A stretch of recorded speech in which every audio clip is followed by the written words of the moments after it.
You never forget the moment when your world shifts. For me, it was that small corner table at Larchie, white linen, dim lights, soft jazz playing over the speakers. Our usual spot. Her favorite. I booked it a month in advance for our anniversary, the 7th one. Lucky 7. At least it was supposed to be. The waiter checked in on me for the 5th time, eyes flickering with growing sympathy.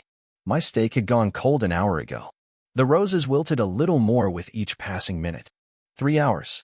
3 excruciating hours I sat there, swirling my water glass, checking my watch, hoping every time the bell above the door chimed. And then she arrived. Laughter. High heels. Fur of her friends stumbling in like a group of teenagers after prom. She wore that red dress, the one she knew drove me crazy. The one she saved for nights when she wanted all eyes on her. She saw me sitting there. We locked eyes for a moment, and then she laughed. Look, she said, turning to her friends as though I was some sideshow act. He's still waiting here. Like I was some pathetic stray dog waiting for scraps. Her friends giggled, whispered, glanced at me with thinly veiled amusement. One of them had the decency to look slightly uncomfortable, but not enough to stop them from sliding into a booth nearby and ordering cocktails. I smiled. Calmly. That icy, dangerous kind of calm that settles in right before a storm breaks loose. The waiter returned, hesitant. Sir, bring me your most expensive whiskey, I said, keeping my voice even. Neat. He nodded and hurried away, probably relieved I hadn't caused a scene. That's what they all expected. A man humiliated like that? Publicly mocked? They wanted fireworks. They wanted rage. They wanted tears. They got none of it. The whiskey arrived, smooth as silk and twice as deadly. I sipped it slowly, savoring the burn. I watched her across the room, laughing like nothing mattered. She never once walked over, never once said a word. But that was fine, because my plan had already been set in motion weeks before this night. Her betrayal hadn't started today. No, it had been fermenting for a long time, like spoiled wine hidden in a pretty bottle. That night, while she stayed out drinking with her friends and some of the men that circled her like vultures, I went home. I didn't argue. I didn't accuse. I didn't beg. I executed. By the time she stumbled into the house around 3 a.m., heels in one hand, clutch bag in the other, I was already long gone. The joint bank accounts? Emptied. The safe? Cleared out. The credit cards? Canceled. The keys? Left on the kitchen counter next to a single sheet of paper. You won't find me. You won't find the money. Happy anniversary. Your ex-husband. When she woke up the next morning, I wasn't there. Neither was our money. Neither was her future. She married a man she thought was weak. She forgot that sometimes the quietest ones are simply waiting for the right time to strike. I know what you're thinking. How did I pull it off? How does a man go from sitting at a dinner table like some lovesick fool to disappearing overnight with every dime she thought was hers? Simple. I watched. I listened. I planned. You see, the thing about betrayal is that it doesn't happen all at once. It creeps in like rot beneath the floorboards. The lies, the late nights, the work trips, the sudden change in passwords, the strange charges on the credit card, designer clothes she never wore around me, restaurants she never invited me to, gifts I never received. At first, I wanted to believe it was nothing. Stress. Work. Life. But then I saw it for what it was, the slow unraveling of the woman I married. And so I started preparing. First, the finances. She never paid much attention to them. She loved to spend, but she never cared to learn how things actually worked. That was my job, as she put it. So while she was busy living her double life, I was moving assets into accounts she didn't even know existed. Shell companies, offshore accounts, trust in my name only. The house? Bought out of our joint names months ago, refinanced quietly under an LLC I controlled. The savings?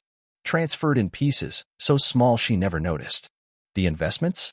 Liquidated, repurposed, converted into hard assets and secure holdings. Every dollar that was ours became mine. The second part was even easier, information. I hired a private investigator. Discreet. Professional. Worth every penny. He brought me photos. Hotel receipts. Text message logs. Even video. Men plural, some of them strangers, some I had shaken hands with at her work events. One of them married. Another was her business coach. A few of them just weekend flings when she claimed to be at those so-called networking retreats. By the time our anniversary arrived, I already knew everything. Every lie. Every betrayal. Every single secret. That's why I smiled that night.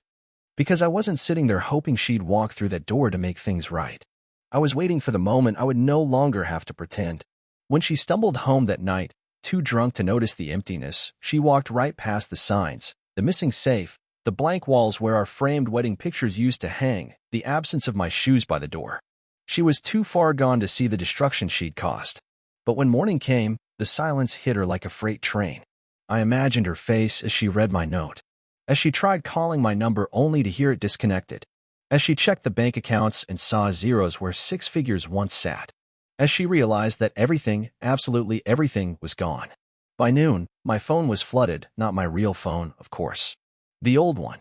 The one she still thought was active. Her text started nice at first. "Hey babe, where are you? You left early. Call me. I'm worried." Then came the confusion. "Your phone's off. Are you okay? Please answer. What's going on?" By evening, desperation kicked in. What the hell is happening? Where is everything? Where's the money? The house? I didn't respond. She was shouting into an empty room, and I was watching from a distance as planned. While she panicked, I was 2 states away, in a place she didn't know existed, under a name she couldn't trace. It wasn't hard. I knew her better than she knew herself. She never thought I'd leave. That was her first mistake. She thought I'd sit there forever, swallowing betrayal like medicine. She underestimated me. My attorney, one of the best, someone I retained months prior, filed the papers the moment I vanished. No warning. No negotiations. Divorce filed. Preemptive protective orders signed. Evidence attached. Piles of it. You see, when you have proof of infidelity, and I had plenty, the court stopped being sympathetic to the cheater. And when you can prove marital waste, the assets she wasted on her little escapades, that comes back to bite. The accounts she thought she could fight for? Frozen. The house she assumed she'd stay in? Seized. Her credit cards? Declined. Her world? Collapsing. And the best part? The people she cheated with, most of them cut and ran the moment the money disappeared. It's funny how quickly rats scatter when the ship starts sinking. Her texts turned ugly soon enough.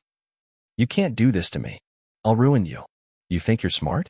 I'll get everything back. You'll regret this." "No, sweetheart. You regret this." I was done regretting a long time ago. 2 weeks. That's how long it took for her mask to start cracking. I could imagine it clearly. The angry calls to her friends, the frantic emails to the lawyer she couldn't afford, the embarrassing conversations with her parents, who once told me, "You're lucky to have her." Oh, how quickly their tune changed when she came crawling to them. Broke, desperate, exposed. Her parents had money, sure. But they also had reputations. And nothing poisons reputations faster than public scandals. Affairs. Financial ruin. Legal battles. They were old money, and old money hates headlines. My attorney was ruthless, but methodical. We submitted everything. The surveillance footage, the photos, the hotel records, the phone logs. All admissible. All damning. She tried to fight it, of course. Denial, at first. "Those aren't mine. That's not my voice. It's all fabricated." Then came the classic fallback, victimhood. He was controlling. He pushed me away. He worked too much. I was lonely. The court didn't care. The evidence didn't lie. And neither did the bank statements that clearly showed where the money was going while she was lonely. In the eyes of the court, she wasn't some heartbroken housewife. She was a spouse who violated every vow, who abused trust, who wasted marital assets on strangers while I was footing the bills. And the judge? Let's just say he wasn't impressed with her tears. Her attorney must have known it was over from the start. She was throwing darts in a hurricane. Meanwhile, I stayed quiet. That was the hardest part, not because I doubted myself, but because every fiber of my body wanted to tell her exactly what I thought of her. But I didn't. Silence is a far crueler punishment. Every move I made was calculated. Every step, mapped out. While she was unraveling, I was already rebuilding. The money I moved? Secure. The property?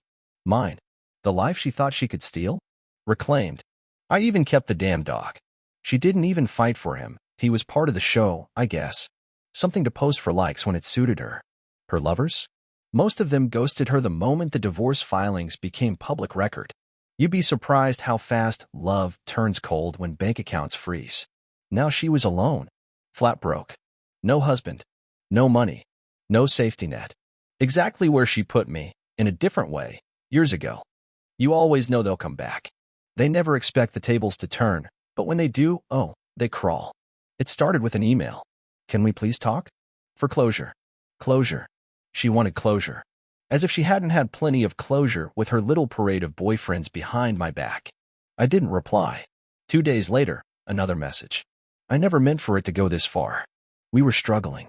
I made mistakes. Please, let's meet. Mistakes. That word, mistakes, always makes me laugh. A mistake is dropping a glass of milk. Sleeping with half the city while bleeding our finances dry? That's a choice. I let her sit in silence for another week. Then came the phone call. She must have used her sister's number to slip through my new firewall. I let it ring 4 times. Picked up on the 5th. Her voice was shaky, brittle, the sound of someone who's losing the ground beneath them. Please. I just want to talk. I said nothing. I didn't expect you to be so cruel. There it was. The word they always pull when you stop playing doormat. Cruel. As if I was the villain for refusing to let her finish what she started. You left me with nothing. She whimpered. No, darling. You lost everything. I simply made sure you couldn't steal from me anymore. I finally spoke, voice low, steady. You made your bed. Now sleep in it. And I hung up. 2 days later, my attorney called. She'd filed a desperate countermotion, claiming emotional abuse, mental cruelty, anything she could toss against the wall. It was a last-ditch attempt to claw back some of the money she wasted. A Hail Mary. And a stupid one. Because not only did we have evidence of her affairs, we now had digital records of her admitting to it. Messages, photos, hotel receipts, GPS logs, even her own burner phone full of dirty little secrets. But here's where it gets even better. In her attempt to smear me, she ended up exposing one of her lovers publicly, a married man with children. His wife wasn't too pleased to find out he was paying for my ex's hotel rooms with the family's vacation fund. Within days, his wife filed for divorce too and subpoenaed my evidence for her own case. Suddenly, my ex wasn't just fighting me. She was getting served from every direction. The collapse wasn't loud. It was slow. Sickening. Beautiful. Everything she had gambled on, her charm, her lies, her lovers, her lifestyle, crumbled under the weight of cold, hard facts. You learn a lot about people when the money dries up.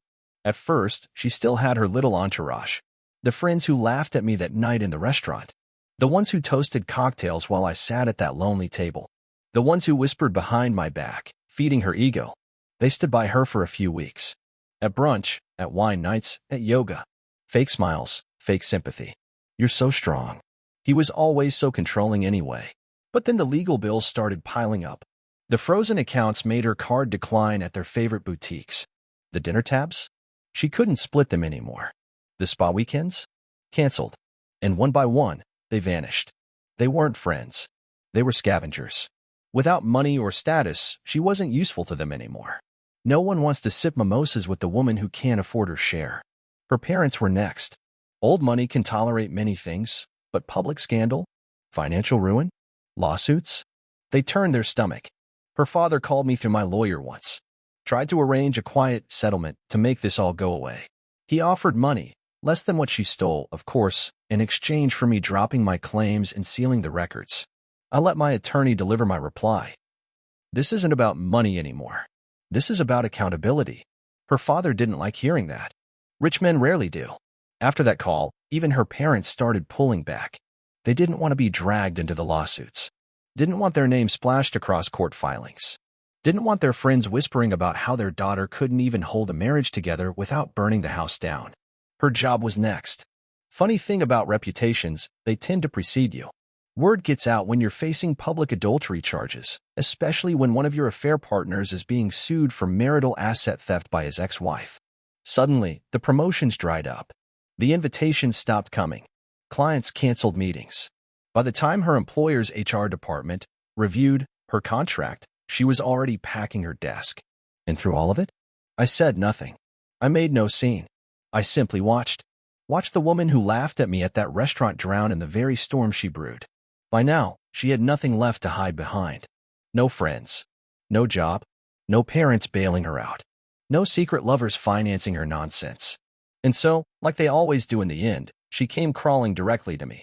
She showed up at my office, uninvited, unannounced. Security called ahead. I almost told them to send her away. But no, I wanted to see her face. I wanted to see how much dignity she was willing to sacrifice. They let her in. The woman who once sneered at me across a restaurant table now looked like a shadow. Designer handbag gone. hair unkempt, dark circles under her eyes, makeup failing to hide the weight of her decisions. "Please," she started, voice cracking. "Can we talk? Just for 5 minutes." I didn't say a word. I gestured toward the chair across from me like I was hosting a client. She sat down, clasping her hands like she was in a job interview. "I made mistakes. I know that. But everything spiraled out of control. We were happy once, remember? Happy. That word actually made me smile. You were happy," I said. "When you were lying, spinning, cheating. I was working." She flinched. "Good. I'm sorry," she whispered, like that word could glue together shattered glass. But I leaned in slightly, my voice flat. "You're not sorry. You're broke." Her lip trembled. She tried to maintain eye contact but kept blinking, like she was drowning under the weight of her own shame. "I can't survive like this, you know. I have nothing left." There it was. The honesty. Not love. Not regret. Survival. She didn't miss me. She missed what I provided. "I should have treated you better," she tried one last time. "We can fix this." I stared at her for a moment, just long enough to let her think she had a shot. And then I gave her the final nail. "There's nothing left to fix." Her shoulders slumped. That was the moment it broke her. "You don't have to do this," she whispered, her voice nearly gone. I already did. Security escorted her out. She didn't fight it. She couldn't. The begging phase had ended. Now came the part they fear most. Silence. What she never understood was that betrayal doesn't just wreck one person. It poisons everything it touches. The man she cheated with, the married one? His wife wasn't done. She was just getting started. Turns out, when you provide someone with full access to months of damning evidence, they become very motivated. Her divorce lawyer filed a civil suit for alienation of affection, one of those beautiful old laws that still exist in some states. And yes, it's exactly what it sounds like, suing the mistress for destroying a marriage. Guess who became the target? My ex. The woman who thought she could laugh at me from across that restaurant table. Now she wasn't just fighting me in divorce court, she was getting hit from the other side, too. And it didn't stop there. Her employer, desperate to distance themselves from her growing public scandal, went one step further. They released a quiet internal statement citing conduct unbecoming as the official reason for her dismissal. That little note followed her everywhere she tried to apply afterward. She burned her bridges. All of them. I didn't gloat. I didn't need to. Revenge doesn't require noise. It feeds best in silence. Meanwhile, I rebuilt. The business I poured years into growing stronger every quarter. The investments I'd quietly moved, thriving. The home? Renovated. The life? Purified. The dog still by my side. Loyal. Trustworthy. The only living creature from my old life that never broke my trust. I even started dating again cautiously, carefully. Trust, after all, is a currency you don't hand out so easily once you've seen what happens when it's abused. And still, every few weeks, I'd hear through the grapevine. She's living in a studio apartment now. She's working retail. She tried online fundraising. People weren't as sympathetic as she hoped. The sob story didn't sell well when public records showed hotel receipts and credit card statements splattered with designer stores and weekend getaways funded by marital theft. People who once envied her now avoided her. The woman who once mocked me for waiting at a restaurant table was now waiting in unemployment lines, praying for rent extensions. I always believed karma has a sick sense of humor. If you're patient enough, it always delivers. A few months after her pathetic visit to my office, the final twist arrived. A mutual acquaintance, one of the few neutral ones who didn't pick a side, reached out. He wasn't calling to gossip. No, this was pure accident. "You'll never believe who just applied for a job at my firm," he said. I already knew. I didn't need to ask. The universe has a way of circling back. She applied for a basic admin job, a job 3 steps beneath where she used to sit, back when she looked down on people like that. The same woman who used to scoff at my long work hours. The one who'd roll her eyes at my blue-collar discipline. Now sitting in an HR office, praying for an entry-level paycheck. But the best part? Her prospective employer required a background check, financial, civil, and legal. And boy, what a background. Divorce litigation. Civil suits. Employment misconduct terminations. Public scandal tied to multiple affairs. And of course, the charming little cherry on top. The ongoing alienation of affection lawsuit filed by the wife of one of her former lovers. The company quietly passed on her application. They didn't need the drama. She never even got a call back. She thought rock bottom was losing me. Then she thought it was losing the money. Then her job. Then her friends. Her reputation. But rock bottom kept digging. Because that's how it works when you build your life on lies, gravity always pulls harder. Meanwhile, I stayed silent. No gloating. No contact. No need. She was living in a prison she built herself, every brick mortared with arrogance, greed, and betrayal. Months turned into a year. I barely thought about her anymore, not because I forgot, but because she simply didn't matter. When a parasite finally dies, you don't mourn it. You're just relieved the bleeding stopped. But life has a cruel way of handing out its final lessons. I was at a charity gala, one I never would have attended before, back when I was too busy trying to support her ridiculous spending habits. Now, my business had grown. My name carried weight. People actually respected me for my work, not for who I married. That's where I saw her. Standing outside the event venue, not inside, not invited. Outside. She was waiting tables at a nearby cafe that catered to the gala crowd. That red dress she once wore to mock me? Gone. Now she wore a cheap black server's uniform, her makeup stretched thin trying to mask the exhaustion in her eyes. The once flawless hair, now tied in a lifeless ponytail. The confidence? Shattered. But the real punch? She saw me, and I saw that flicker of recognition. That moment where her pride screamed at her not to look away, but her shame forced her eyes down. For a second, I thought she might approach. Maybe to beg again. Maybe to apologize.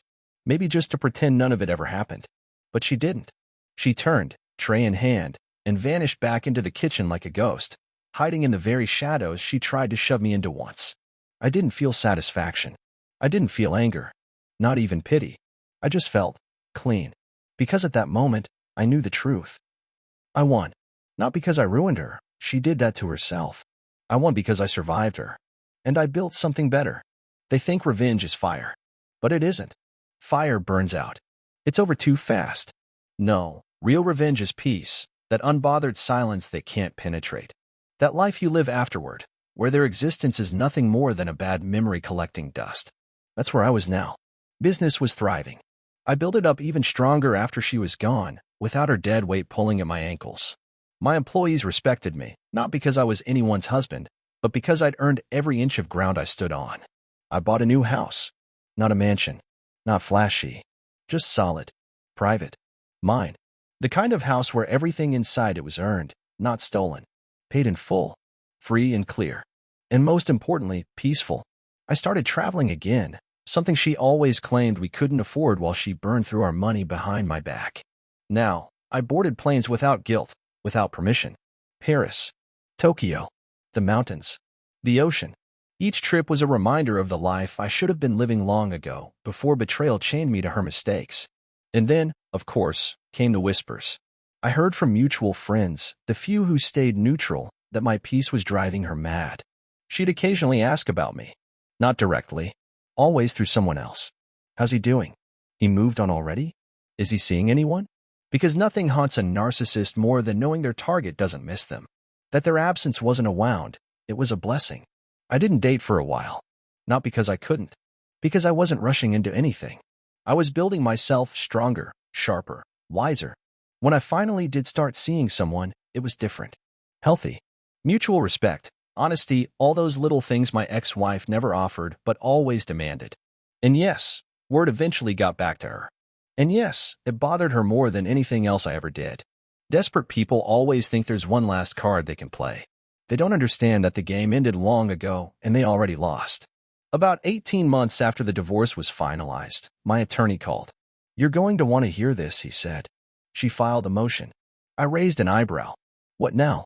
She's petitioning for a modification of settlement on grounds of financial hardship. Of course she was. After everything, after public humiliation, court losses, financial ruin, she thought she could claw her way back for just one more bite. She argued that her unexpected life circumstances were grounds to revisit the division of assets. Translation: I blew everything you gave me, and now I want more. We met in court one final time. She walked in like a ghost, thinner, paler, age beyond her years.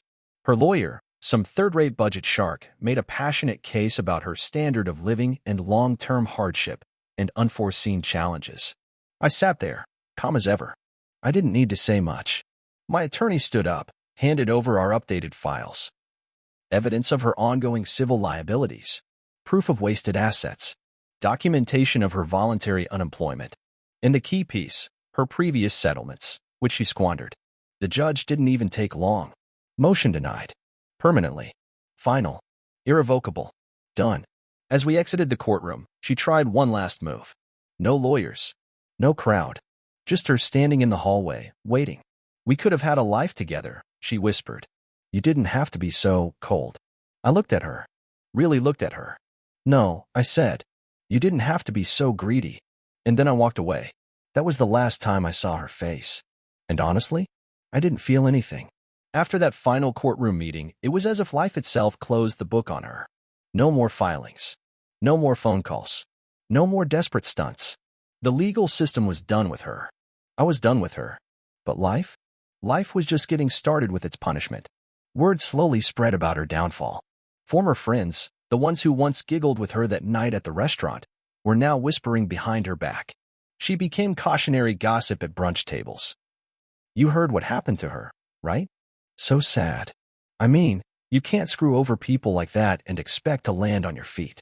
She was now that woman. The one they used as a warning to their own husbands. At least I'm not like her. Financially, she never recovered. The lawsuits drained whatever little scraps she had left. Her credit was obliterated.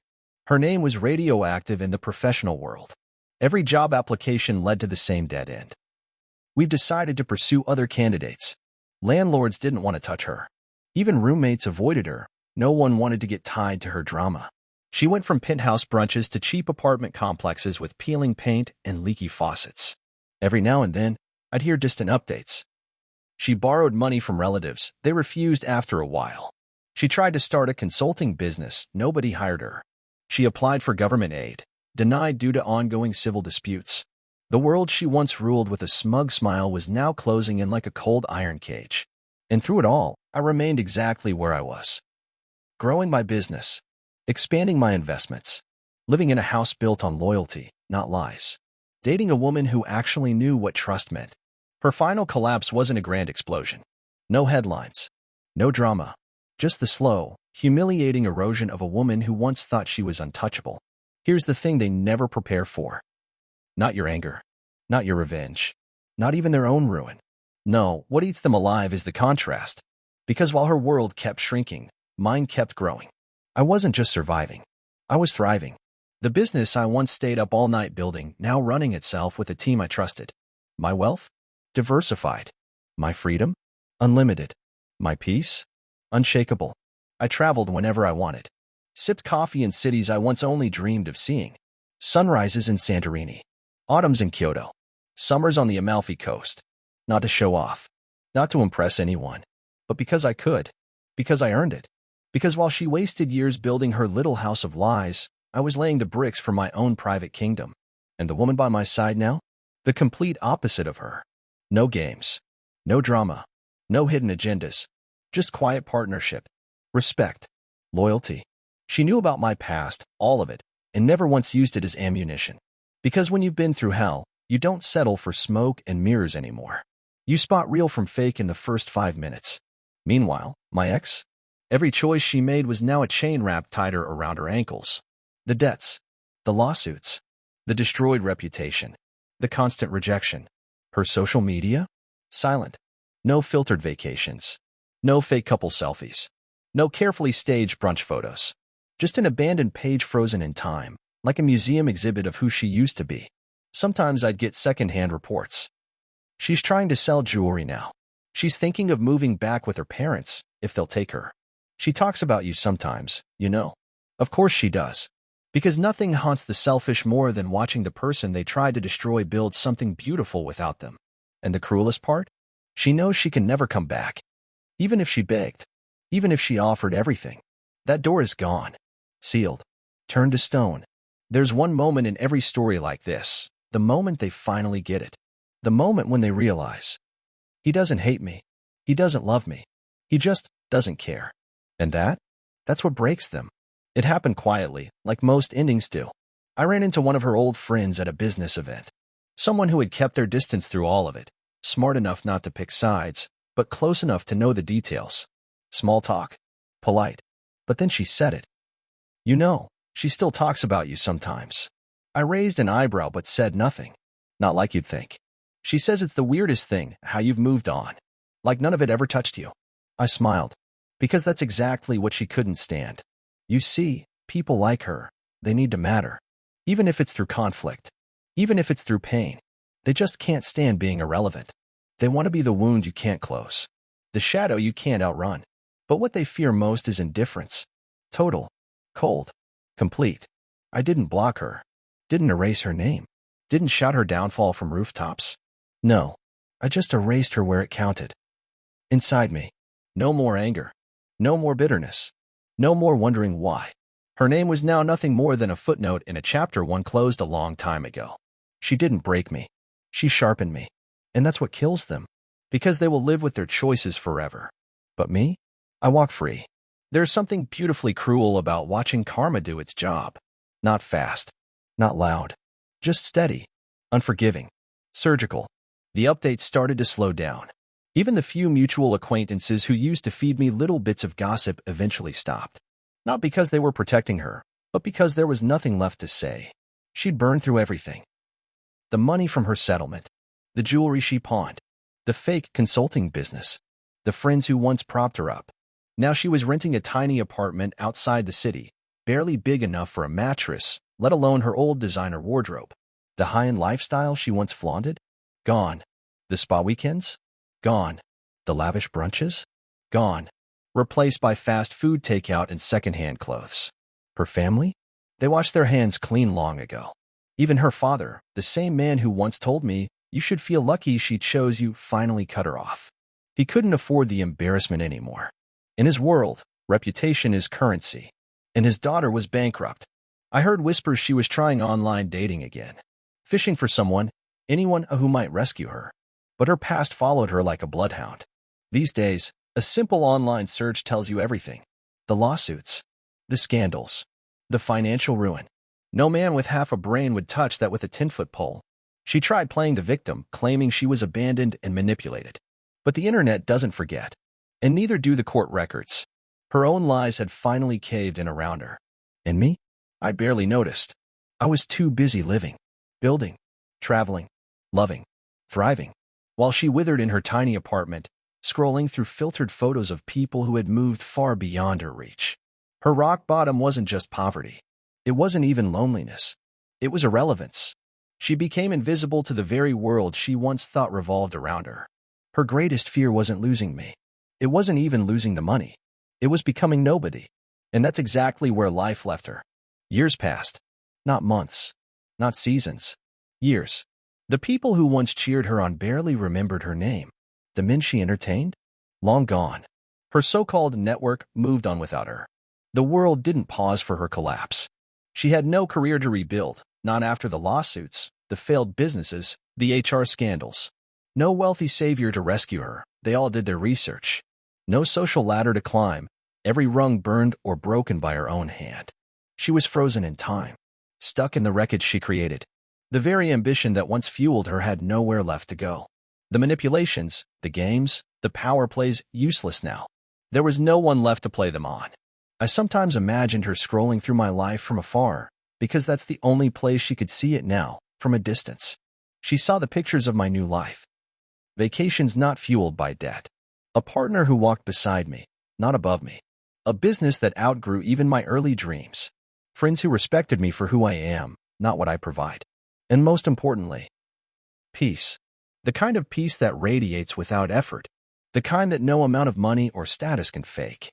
Because here's the cruel secret about betrayal. The cheater lives with their decision forever. The betrayed lies with freedom. And that's the part that haunted her most. Not the money. Not the house. Not even me. But the fact that she no longer mattered. You don't erase people with rage. You erase them with silence. That's where she ended up. Not hated. Not feared. Just erased. At first, she still reached out indirectly, little breadcrumbs left through old acquaintances. Tell him I hope he's well. Maybe one day we can have coffee and just talk. I still think about him sometimes. But eventually, even those stopped. Because even she understood. There's nothing left to talk about. She was a chapter I'd long since finished. A photograph I never bothered to frame. Her name faded from conversations. Her story became old news. People stopped mentioning her entirely, like she never existed. And in a way, she didn't anymore. I built a life so distant, so removed from her, that even when her name randomly popped up, it sounded foreign. Do you remember? Barely, I'd say. And I wasn't lying. That's the final stage of real closure. When you no longer feel anything. Not hate, not anger, not even satisfaction. Just indifference. Because the real victory wasn't taking her money. It wasn't winning in court. It wasn't even exposing her lies. The real victory was living so far beyond her reach that even her memory couldn't touch me. And for someone like her, someone who always needed attention, control, power, that was the cruelest fate of all. To be forgotten. Time has a way of stripping everything down to its core. What mattered? What didn't? What was real? What was noise? When I look back now, it almost feels like watching someone else's life. That man sitting alone in a restaurant for 3 hours, waiting for a woman who was already gone long before she walked in with her friends. That fool who thought love could fix betrayal. That man who believed loyalty was always enough. I don't hate him. I just understand him now. He had to learn the hard way what kind of world he was dealing with. What kind of people hide behind pretty faces and easy smiles. But I also see who he became. The man who didn't fold. Who didn't drown. Who didn't spiral. The man who stood up, stared betrayal in the face, and dismantled it piece by piece, without shouting, without begging, without losing himself. People often think revenge is a burst of fire, fast, hot, explosive. But true revenge is surgical. It's the quiet dismantling of someone's carefully constructed lie. It's watching them fall not because you pushed, but because they climbed a house of cards on their own. In the end, she taught me far more than she ever intended. The value of peace. The price of loyalty. The strength in walking away, not in anger, but in clarity. And now? Now my world is exactly what it was supposed to be all along. Honest. Quiet. Real. Untouchable. I rarely think of her anymore. When I do, it's not with rage. It's with this simple, final truth. She lost me. And there's no path back. Ever.